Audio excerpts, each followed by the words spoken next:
Chapter 2. School had been out less than a week. Heather should have started feeling that wonderful sense of relaxation that comes from getting used to the idea that there isn't any homework due. Instead, a growing sense of foreboding plagued her. She had been dreaming again, those strange dreams which she couldn't quite remember when she awoke at odd hours of the night, left her skin damp with sweat. Neither Mark nor Jennifer had mentioned nightmares, leaving Heather the only one of the three who wasn't sleeping peacefully and looking rested. That she couldn't remember the dreams was strange in itself. After all, she remembered everything else. All three of them could play back anything they saw, the images as clear on the theater screens of their minds as if they were seeing it anew.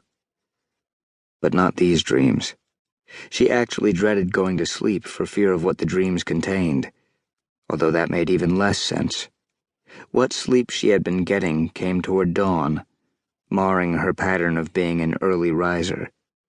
This morning, a bright sliver of sunlight made its way through the branches of the tree outside her window and into her room. As the branches swayed in the gentle morning breeze, the annoying sunbeam repeatedly stabbed at her eyes, like the glint from a cavalry trooper's signaling mirror in an old Western movie. Okay, I'm getting up. In addition to her not feeling rested, this morning her head hurt. Griping at sunbeams wouldn't help, but somehow it made her feel just a little bit better to vent her annoyance to the universe. Heather debated just throwing on her robe and going downstairs for a cup of hot tea, but a hot shower called to her. She breathed in the steam as she stood beneath the pulsing jet from the massage nozzle. The temperature set just cool enough to avoid raising blisters on her skin. She gave thanks for old houses built before flow restrictors reduced the available water pressure to an impotent trickle. It was one of the many things about her house that she loved. By the time she dressed and made her way downstairs to the kitchen, Heather felt almost human. The television news blared from the living room, indicating the location of her parents, but she bypassed it, blocking out the breathless voices of reporters in breaking story mode as she homed in on the bin with the tea bags. "Good morning, Mom, Dad," she called out over her shoulder as she slid the cup into the microwave to heat the water. The lack of response to her greeting struck her as curious. Perhaps her parents had gone outside without bothering to turn off the TV. She'd switch it off and join them as soon as her tea was ready. Thinking of the TV focused her attention in that direction, finally allowing the words of the news report to filter into her consciousness.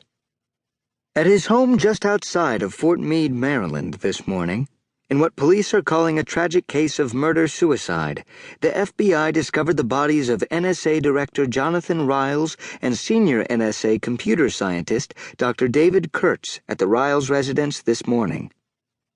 Although the investigation is ongoing, high-level sources inside the administration tell CNN that FBI agents were in the process of executing a search of the Riles home pursuant to a search warrant when they discovered the two bodies in Admiral Riles' private office.